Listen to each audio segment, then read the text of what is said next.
Hey Piscatorians, welcome back to the channel. Today we're going to do something a little different since the weather's been bad and I haven't been able to get out to fish. I thought, what's coming up in May? And that's crayfishing. Went for my first crayfish this year. If you look back to my first time crayfishing video, you can see that. The second time I went out with Eric the Fish Nerd and we tried briefly at Lake Washington, but unfortunately somebody stole my trap, so we ended up just going fishing. But I decided instead of just going to the store and replacing my trap, I thought I'd build my own. And I've never done it before, but I'm going to show you how I'm going to do it. And the plan is to do two different style traps. Today I'm just going to do one, which is going to be a cylindrical trap. And then on another video I'll make a square trap. And then in May, I'll fish the two, see how they fish, which one does better. So come on, let's check it out and I'll show you how I make my crawdad trap. Hey guys, if you see on the table there, I got two rings. Those are made out of 16 gauge galvanized wire. I picked up a spool of that at Home Depot, and then I went ahead and cut them to 30-inch lengths and soldered them together. And I'm going to use those kind of as the template for the diameter of the crawdad trap, and they're about 9 3/4 inch diameter across. And then this hardware cloth I picked up at Tractor Supply company. It's 1/2 inch by 1/2 inch, and it's 24 inches wide by 10 feet long. And then these right here are J-clips or wire clips. You can find those at Tractor Supply company as well. They're for building cages, and I thought they'd work fine for making a crawdad trap. And these are special wire clip pliers. So we're gonna go ahead and take this ring and just sit it right here on the whole roll, and I'm gonna go ahead and just attach the J-clip.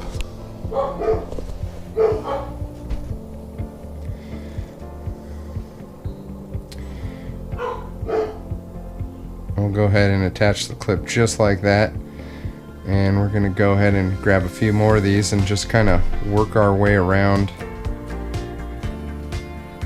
the ring. And the materials for this were not too expensive. I want to say the wire clips were like $5 a bag.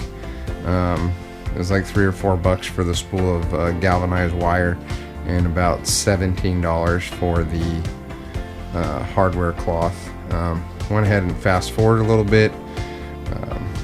It's probably pretty boring just to watch me put these clips on, but I got a couple more of these to go.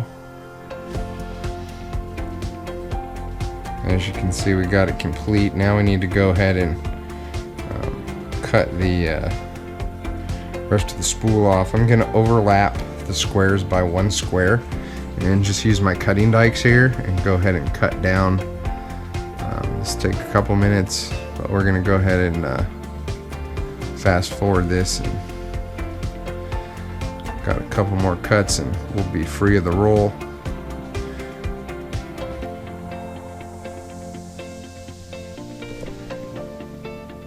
And then we just got to do the other ring, which I'm gonna kind of give you the fast forward look. Oh man, we're almost done. Look at that. That is YouTube magic right there. We got a cylinder. Now we just need to go ahead and attach the overlapping part.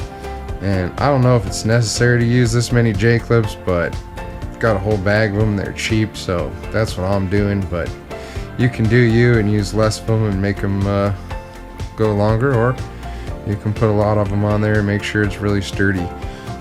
We're going to go ahead and attach these. And again, this is just 1 square overlap.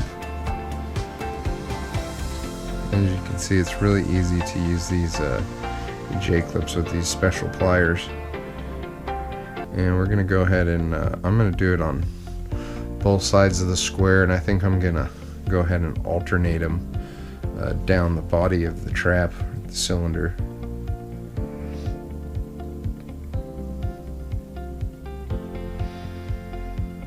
Alright, just like that guys, we're done. We have a crawdad trap cylinder. Now we need to go ahead and make the cones. So first thing we got to do, well actually we're going to go ahead and make the door. I'm going to go ahead and cut the door off there. And just to let you guys know, that opening is 11 by 18 squares, or it's 9 inches by about approximately 5 inches. And then for the door, you want to make sure the door that covers that opening is larger. So I made that 14 by 22. Basically, I'm going to have one overlapping square where I'm attaching it here, and 2 overlapping squares on the other side, just to make sure those crawdads won't escape. So now we got a door, as quick as that was. And now we're going to go ahead and do the cone template. So basically what I did was I took a 10-inch piece of string, being the diameter is 9 3/4. I just want to make sure I have excess rather than not enough. But I just grabbed a piece of or a moving box and cut it out. And now for the opening of the cone, I'm doing a 5-inch piece of string, which is going to make a pretty large hole. Maybe that's a bad thing, maybe it's a good thing, I don't know. But any crawdad should be able to get into this trap. If you want a smaller hole, definitely just do a shorter piece of string, like a 3-inch or 4-inch piece of string for that template. But anyway, we're going to put that template on the hardware cloth here, and just grab a permanent Sharpie and trace it around the cloth like so. And then of course you're going to do that for the inside diameter, and then just use your cutting dikes and cut where you cut it off there. We're going to go ahead and skip that part for camera. And as you can see, I've put it together here, and I did 2 overlapping squares for the cone, and it's quite a large hole. We're going to make sure that this test fits, and like I was thinking, it's going to be a little bit of excess that we'll have to trim away. And we're going to do kind of like a little walk-in entrance for them to drop off, and I'm hoping this will make it harder for the crayfish to escape. But this is 4 squares wide by 29 squares long, and then I left the tag end off when I was clipping it, or on I should say, and I'm going to kind of bend those down so they'll act like little barbs to maybe help repel the crayfish from trying to escape. We're going to just go ahead and attach this like so, and then I've gone around every so often and used a J-clip to attach it to the cone. Now we're going to go ahead and bend these out all the way around.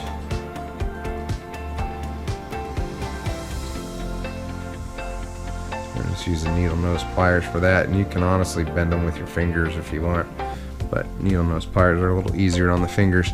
Now that we got this kind of test fitted in here, I'm just going to get the J-clips in where I can and go over the material and clamp it to the outside diameter ring of the trap. And then we're going to go ahead and do this all the way around where we can get it, and then we're going to have to trim this excess wire off.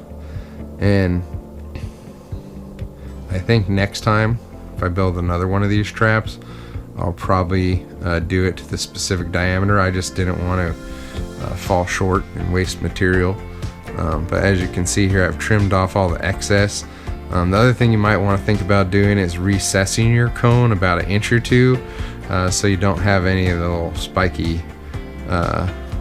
points of the cone sticking out there, because I do have that on this trap. I don't think the crawdads are going to care one bit, but just from the standpoint of, you know, grabbing the trap and easy to work with, if you recess that in when you grab the outside part of the trap, it's not going to poke you. But I didn't think about that. I was just excited to get this on here. Now we just got to do the other side, and I got them pretty straight. I don't think it matters too much, but yeah, there's a crawdad trap right there. Now we just need to attach the bungee cord for the door, but looks like a pretty good trap to me. I think it's gonna fish. I went ahead and stole this from one of my other traps, but you got to have the cotton rock cord, no bigger than 1/8 of an inch in diameter. And so we're gonna just go ahead and attach this to the trap, and then have a piece of bungee cord with a hook attached to that.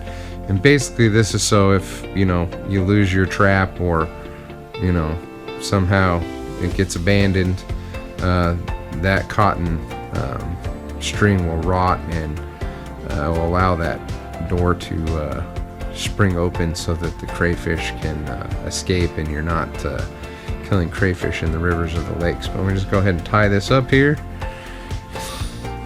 And I'm just doing a little overhand knot on the inside, and then we're going to go ahead and pull it tight like so, and just stretch it around the cylinder and hook it up. And just like that, we have a crawdad trap. So that's my first one. I don't think it's too bad. I'll show you how to tie that cord. I'll make my own on the next trap I do. But I hope you guys liked today's video. If you did, please hit that like button for me. Also, do me a favor, show some love, hit the subscribe button to the channel so you can see what's coming next. And as always guys, thanks for watching, and tight lines.